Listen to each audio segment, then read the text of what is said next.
Il existe certaines habitudes qui peuvent sembler inoffensives à première vue, mais qui, en réalité, usent notre corps plus rapidement et peuvent augmenter le risque de maladie. Sans même nous en rendre compte, nous pourrions mettre notre santé en danger et réduire notre espérance de vie. Restez avec moi jusqu'à la fin de cette vidéo et découvrez comment éviter ces erreurs et améliorer votre qualité de vie. Cela peut paraître surprenant, mais marcher de manière excessive n'est peut-être pas aussi bénéfique qu'on le pense. Depuis tout petit, on nous apprend que l'activité physique est essentielle pour la santé, que bouger renforce notre corps et que plus on bouge, mieux on se porte. Mais, et si cette idée se retournait contre nous après 70 ans?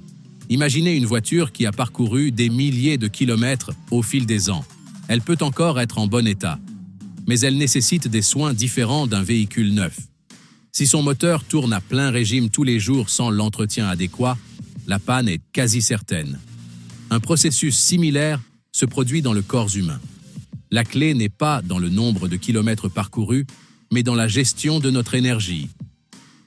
Avec l'âge, nos articulations perdent de leur souplesse, la récupération musculaire ralentit, et cette énergie qui semblait autrefois inépuisable doit être utilisée plus judicieusement. Et c'est là que réside le secret. L'objectif ne devrait pas être de bouger plus, tout simplement, mais de le faire intelligemment. Vous vous demandez peut-être si cela signifie qu'il faut arrêter de marcher. Absolument pas. L'important, c'est de développer des stratégies qui réduisent la charge sur notre corps.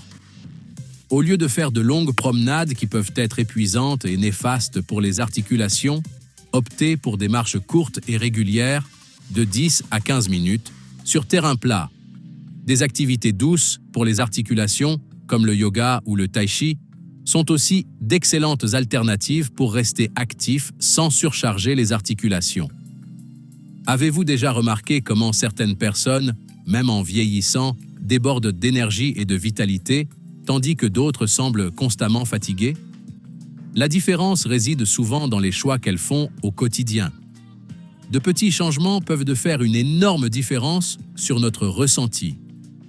L'un des secrets, c'est de réduire les efforts inutiles. Pourquoi porter des objets lourds quand il existe des moyens de faciliter la tâche? Pourquoi se pencher constamment pour ramasser des choses alors qu'on pourrait les avoir à portée de main? En économisant notre énergie dans les activités de tous les jours, nous pouvons la consacrer à ce qui compte vraiment, profiter de la vie plus intensément et partager des moments précieux avec nos proches.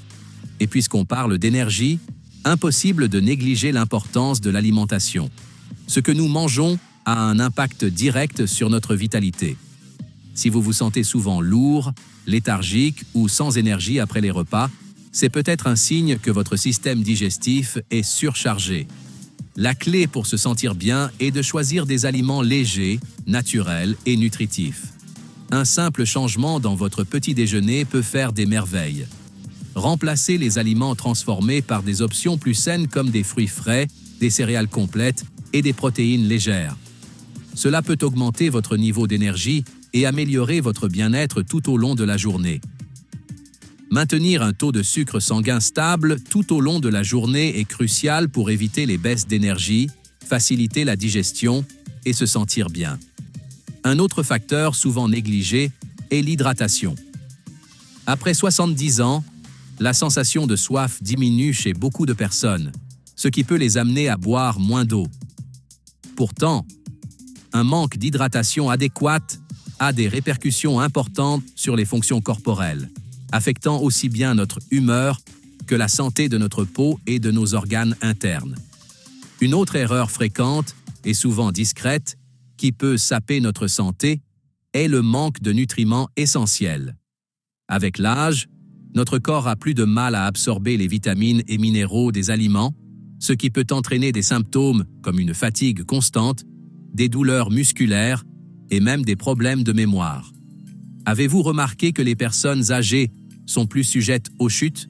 Bien souvent, ce n'est pas seulement dû à une faiblesse musculaire, mais aussi à un manque de vitamine D et de calcium, essentiels pour des os solides et un bon équilibre. Les vitamines du complexe B jouent également un rôle crucial dans la régulation du système nerveux. Une carence peut entraîner fatigue, difficulté de concentration et même des symptômes dépressifs. Les acides gras oméga 3, quant à eux, sont reconnus pour leurs multiples bienfaits, comme la protection du système cardiovasculaire, la réduction de l'inflammation et la préservation du cerveau contre le déclin cognitif. La bonne nouvelle, c'est que nous pouvons contrer ces carences par de simples ajustements alimentaires. Intégrer davantage de légumes à feuilles vertes, de poissons gras comme le saumon et de noix dans notre alimentation peut déjà faire une grande différence. Si besoin, les compléments alimentaires peuvent être d'un grand secours.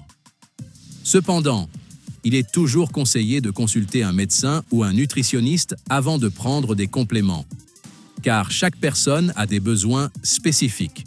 Il y a un pilier essentiel de la santé, souvent sous-estimé, mais qui a un impact direct sur notre qualité de vie: le repos. Beaucoup de gens ne réalisent pas à quel point la qualité de leur sommeil affecte leur bien-être quotidien. Après 70 ans, le sommeil tend à devenir plus léger et fragmenté, ce qui se traduit par des nuits plus courtes et des réveils fréquents. Mais il est important de savoir que mal dormir n'est pas une fatalité liée à l'âge. Le sommeil n'est pas seulement un moment de repos, c'est aussi une période où notre corps se régénère, où les cellules se réparent et où le cerveau traite les informations et consolide les souvenirs. Un sommeil réparateur est tout aussi crucial qu'une alimentation équilibrée. Si vos nuits ne sont pas aussi reposantes qu'elles devraient l'être, quelques changements simples peuvent vous aider à améliorer la qualité de votre sommeil. L'une des choses les plus importantes est d'éviter l'exposition à la lumière bleue avant de se coucher. Les écrans de téléphone portable, de télévision et de tablettes émettent une lumière qui perturbe la production de mélatonine, l'hormone qui régule notre cycle veille-sommeil. Si vous avez l'habitude de regarder la télévision tard le soir, essayez d'éteindre les appareils électroniques au moins 1 heure avant d'aller au lit. Créer un environnement propice au sommeil peut également faire une grande différence. La chambre à coucher devrait être un sanctuaire de calme et de paix, sans lumière vive, sans bruit dérangeant et avec une température agréable. L'obscurité et le silence favorisent de la détente et nous aident à nous endormir plus facilement. Il existe aussi de petits rituels qui peuvent aider notre corps à comprendre qu'il est temps de se détendre. Une tasse de tisane à la mélisse avant de se coucher peut être un excellent moyen de trouver la sérénité. Une autre stratégie efficace consiste en des exercices de respiration qui, pratiqués pendant quelques minutes, aident à réduire le stress et à préparer le corps à un sommeil réparateur.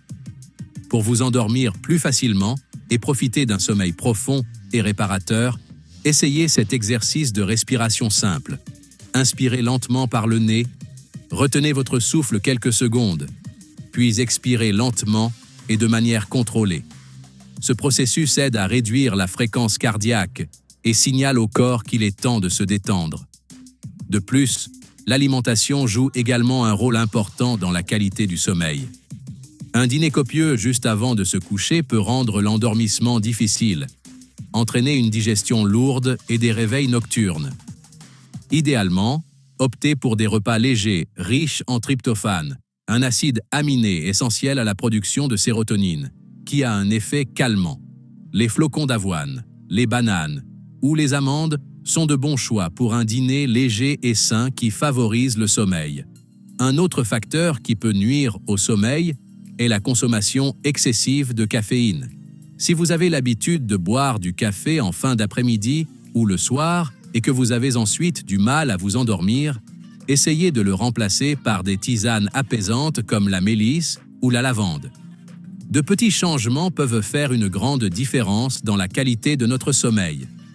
Si, malgré ces recommandations, vous continuez à avoir du mal à bien dormir, ne l'ignorez pas. Les troubles du sommeil, comme l'insomnie, touchent de nombreuses personnes et peuvent être traités. Bien dormir n'est pas un luxe, mais une nécessité fondamentale pour rester en bonne santé. La vie après 70 ans peut être pleine d'énergie et de sens. Mais tout commence par une décision simple: prendre soin de soi avec amour et attention. Et maintenant, dites-moi, Lesquels de ces changements avez-vous déjà intégrés dans votre vie? Partagez-le dans les commentaires. Et si vous connaissez quelqu'un à qui ces conseils pourraient être utiles, n'hésitez pas à partager cette vidéo. Abonnez-vous à la chaîne, activez les notifications et jetez un œil aux vidéos que je vous recommande à l'écran. On se voit dans la prochaine vidéo.